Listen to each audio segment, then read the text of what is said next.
अस्सलाम वालेकुम एवरीवन। तो कैसे हैं आप सब? उम्मीद है कि सब खैरियत से होंगे जी। My name is Hamza Ali. तो आज की वीडियो हमारी होगी पाकिस्तान से आने वाले वो लोग जो सऊदीया आ रहे हैं, ठीक है, जो अभी प्लान कर रहे हैं आने का। तो मैं आज आपको पाकिस्तान का कंप्लीट ओवरव्यू दूंगा कि पाकिस्तान के अंदर मेरे क्या क्या ख़र्चे आए थे, क्या क्या मुझे रिक्वायर्ड डॉक्यूमेंट्स थे, और कॉस्ट का कंप्लीट ब्रेकडाउन करूँगा कि किस किस जगह पे आपने जाना है और क्या क्या करना है, और उसका ख़र्चा टोटल कितना आएगा आपका, वीज़ा फ़ी, आपकी एजेंट की फ़ी, और टोटल फ़ीस विद इंक्लूडेड आपकी टिकट, ठीक है, टिकट के चार्जेस भी बीच डाल के पाकिस्तान से यहाँ आने तक आपका कंप्लीट जो ख़र्चा लगता है, जो आपका लगेगा और जो मेरा लगा था, मैं वो सारा ब्रेकडाउन आज आपको इंशाल्लाह इस वीडियो के अंदर दूंगा।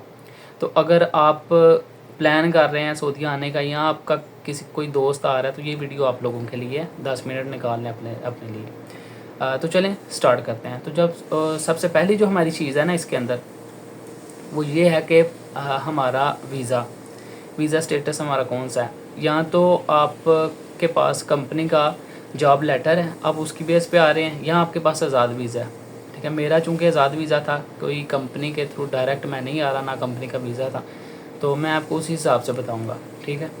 तो सबसे पहला जो काम आपने करना है, जो आपके पास होना चाहिए, वो आपके पास नेशनल आईडी कार्ड आपका होना चाहिए, जिसको हम शनाख्ती कार्ड भी कहते हैं। अगर नहीं है तो फटाफट बनवा लें, क्योंकि उसके बगैर कुछ भी नहीं होना, ठीक है। उसके बाद वाला स्टेप, आपके पास आपका पासपोर्ट होना चाहिए। अगर आईडी कार्ड आपके पास है तो पासपोर्ट भी बनवा लें, और अगर अर्जेंट आपने आना है तो अर्जेंट बनवा लें, नॉर्मल पे आना है तो नॉर्मल बनवा लें। लेकिन नॉर्मल का पहले आप प्रोसेस चेक कर लें कि कितनी देर में मिल रहा है। ऊपर लिखा तो 1 महीना होता है, लेकिन मुझे भी 4 माह के बाद मिला था नॉर्मल, ठीक है। अर्जेंट आप बनवाते हैं तो आपको 10 दिन से भी शायद पहले मिल जाए, तो वो आप एक दफ़ा चेक करवा लें। अब आपने पासपोर्ट अपना ले लिया। अब वीज़ा 2 तरीके हैं इसके। या तो आप सऊदीया के अंदर कोई बंदा ऐसा है जो आपका जानने वाला है, या आपके किसी जानने वाले का जानने वाला है, या आपका कोई रिलेटिव है, जो भी है, तो वो आपको वीज़ा स्पॉन्सर कर दे। या दूसरी चीज़ ये है कि पाकिस्तान के अंदर ये जो एजेंट बैठे होते हैं, एजेंसीज जिन्होंने अपनी खोली होती हैं, उनके थ्रू भी आप वीज़ा ले सकते हैं। उनके थ्रू किसी कंपनी का भी वीज़ा ले सकते हैं, उनके थ्रू आप डायरेक्ट आज़ाद वीज़ा भी ले सकते हैं। अब वीज़ा आपने ले लिया। मैंने जो वीज़ा लिया था उसकी कीमत थी जी, जो उसकी प्राइस थी सऊदी रियाल के हिसाब से देखें तो 10,500। तो ये इसको आप कन्वर्ट कर लें, तकरीबन 7,80,000 बनता है, 8 लाख ही लगा लें, ठीक है, 7,80,000। तो आपका 8 का भी हो सकता है, इससे महंगा भी हो सकता है, इससे कम भी हो सकता है। ये डिपेंड करता है कि कौन वीज़ा कैटेगरी क्या है आपकी, कौन सा आपने वीज़ा लिया हुआ है और किस बंदे से लिया है। तो ये वीज़ा आ गया इतने का, 10,500 का।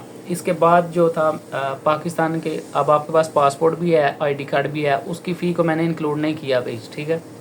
वो चीज़ें आपके पास ऑलरेडी हैं, मैं उससे हट के बात कर रहा हूँ। क्या करना है आपने, जब आपका वीज़ा आ गया तब आपका एजेंट आपको मैसेज करेगा या कॉल करेगा, या आप डायरेक्ट उसके पास जाओगे। वो कहेगा जी मेडिकल टेस्ट करवा लो अपना गैमका से। गैमका एक वेरीफाइड अदारा है पाकिस्तान के अंदर। आपने वहाँ से अपना मेडिकल करवाना होता है, ठीक है, मेडिकल रिपोर्ट जिसको कहते हैं। तो डॉक्टरी भी कुछ लोग उर्दू में इसको कहते हैं जी, डॉक्टरी करवाने जा रहा हूँ मैं, ठीक है। तो आपने मेडिकल रिपोर्ट करवानी है गैमका से। लाहौर से भी करवा सकते हैं, गुजरांवाला से भी होता है ये, और इस्लामाबाद से भी होता है। मैंने करवाया था इस्लामाबाद से। तो इसकी फ़ी की अगर बात करें, जो मैंने फ़ीस दी थी वो थी जी 22,000 और शायद 200 थी ऊपर, 22,200। तो ये फ़ीस मैंने दी थी उधर। और अपॉइंटमेंट इसकी मैंने ऑनलाइन ही बुक की थी, आप भी कर सकते हैं। उसकी भी मैं एक वीडियो बना दूंगा अगर आप लोग कहेंगे तो। आप अपने अपॉइंटमेंट पर जाएँ। अपॉइंटमेंट की कोई फ़ीस नहीं आपने देनी होती, फ़ीस वही है जो आपने उधर जाके देनी है। कोई बंदा अगर आपको कहता है मैं इतने में अपॉइंटमेंट लेके देता हूँ, तो भाई फ़ीस नहीं देनी, फ्री में अपॉइंटमेंट बुक होती है। अब आपने मेडिकल रिपोर्ट अपनी करवा ली, और पहली अटैम्प्ट में मेरी क्लियर हो गई थी।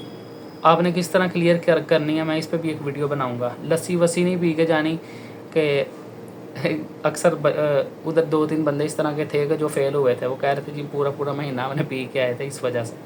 तो उसके बाद बात करते हैं प्रोटेक्टर की। आपने प्रोटेक्टर भी करवाना है नादरा ऑफिस से। मैंने सियालकोट से करवाया था, मैं हूँ भी सियालकोट का, तो मैंने प्रोटेक्टर करवाया था नादरा ऑफिस से, सियालकोट से। इसकी फ़ीस तकरीबन होती है 7,000 से 8,000 या 9,000, डिपेंड करता है किस जगह से करवा रहे हैं आप।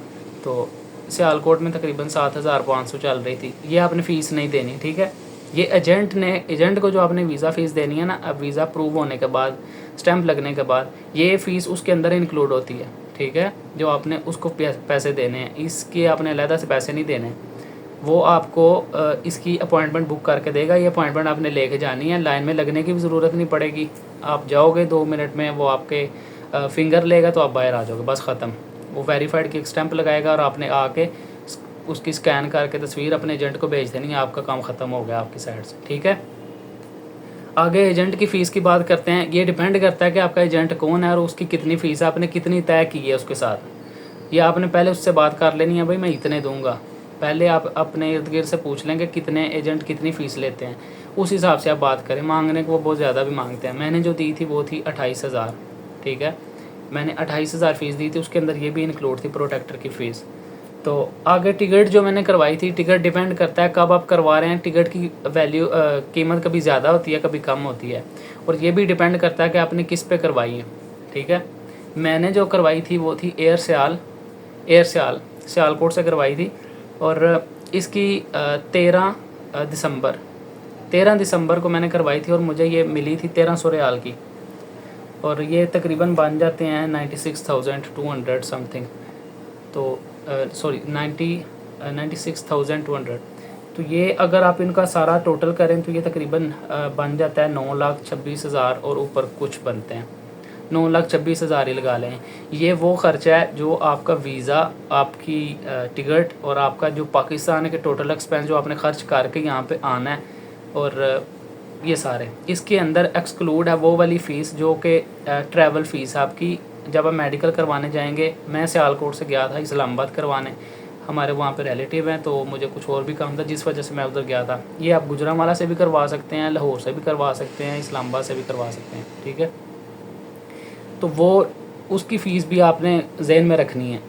अगर आप किसी दूसरी जगह से आ रहे हैं, आपको आगे कोई जानने वाला नहीं है, या जो भी है, खाने पीने का ख़र्चा, आपके ट्रैवल का ख़र्चा, आने जाने का ख़र्चा जो आपका होगा, वो सारी चीज़ें आपने बीच इंक्लूड करनी है।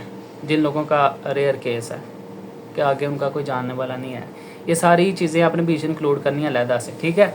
तो ये था छोटा सा ब्रेकडाउन आपकी टोटल कास्ट का, ठीक हो गया।